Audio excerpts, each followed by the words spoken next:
Hey guys, welcome back to our YouTube channel Financeable. Today, in this video, let's learn about how to open a bank account online on Lloyds Bank. So let's get started. At first, let's get into any browser and search for Lloyds Bank account opening. So let's tap on open a current account online. So let's tap on this.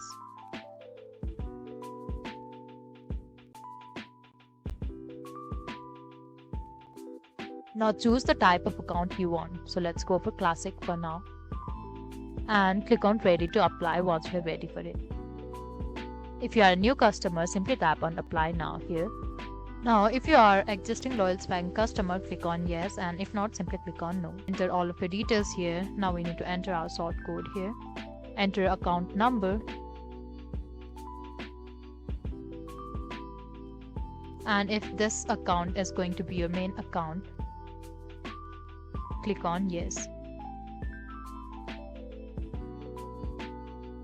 Now enter your details here. At first, we need to enter all of our personal details.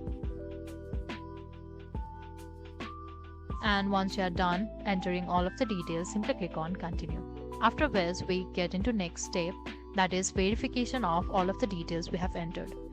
We need to provide our ID proof as well and enter the details of it as well. Once we are done with all of the details and verification, we get into next step, that is account creation. After which, our Lloyds Bank online account will finally be created. So this is all we can do to open Lloyds Bank account online. I hope you liked the video. Please do like and subscribe. Thanks for watching.